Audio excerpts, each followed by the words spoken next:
Hello বন্ধুরা, তোমরা সবাই কেমন আছো? আশা করি তোমরা সবাই ভালো আছো আর আমিও ভালো আছি। আজকে নিয়ে আসলাম নতুন একটা ব্লগে তোমাদের সঙ্গে দেখা করতে।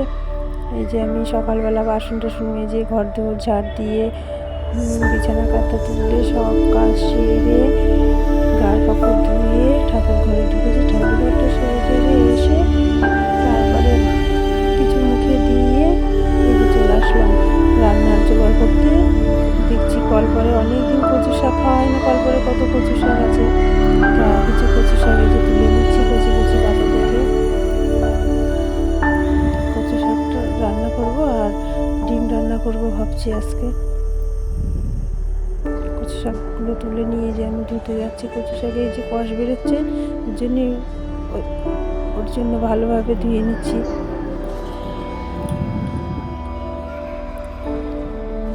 তিনবার ধুয়ে নিচ্ছি যাতে কচু শাকের কষটা ভালোভাবে বেরিয়ে যায়।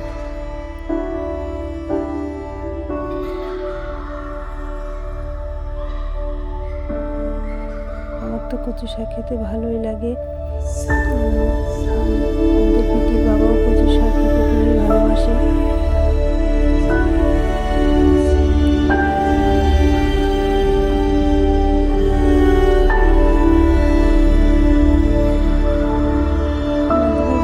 মাঝে মাঝে কচুর ডাঁটাও কেটে রান্না করি। কচু শাকটা ধুয়ে নিয়ে আমি চলে গেলাম রান্নাঘরে। এবার ডিমটা রান্না করছি। ডিমটা আমি ভালো করে কষিয়ে নিচ্ছি, একবারে মশলা দিয়ে কষিয়ে জল দিয়ে দেবো।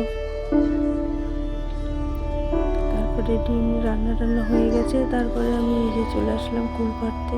ভাবলাম অনেকদিন কুলটা পাড়া হয় না,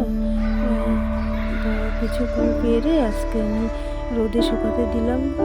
কদিন রোদ দিয়ে তারপরে কুলের আচার করে নেব।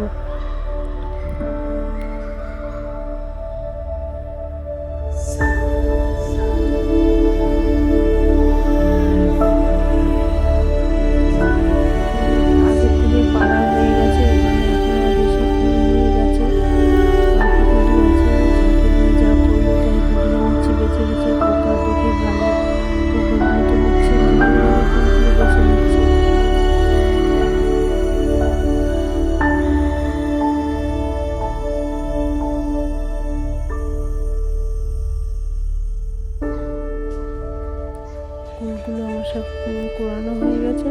এবার আমি স্নান টান করে পুজো দিয়ে তারপরে আমি চলে আসলাম খাওয়া দাওয়া করে বাসন টাসন মেজে লেপে মুছে রেখে গুছিয়ে তারপরে চলে আসলাম আমি মেশিনের কাজে বসতে।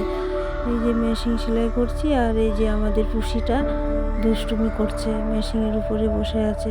আমি কিন্তু আস্তে আস্তে মোটরে চালাচ্ছি যাতে ওর কোনো অসুবিধা না হয়।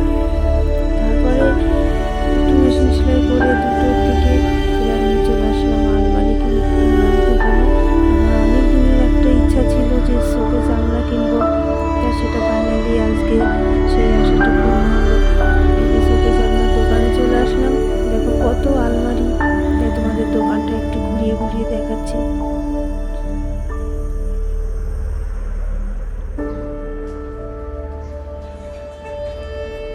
আলমারিগুলো ছাপাগুলো খুব সুন্দর লাগছে দেখতে।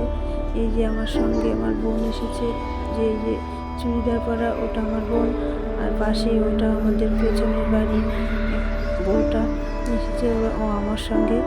তাই এই যে আমি দেখাচ্ছি তোমাদেরকে। দেখো এদিকেও প্রচুর আলমারি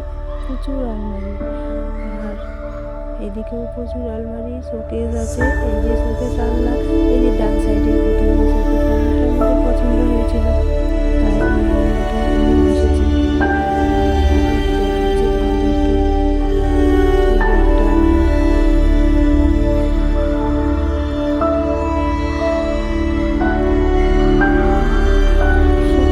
নিলাম কারণ একটু জামা কাপড়গুলো বেশি ভিতরেও রাখতে পারবো, আবার আলনার কাজও হবে। ওর জন্য আমি শোকেস আলনাটাই নিলাম। তোমরা সবাই ভালো থেকো আর সুস্থ থেকো।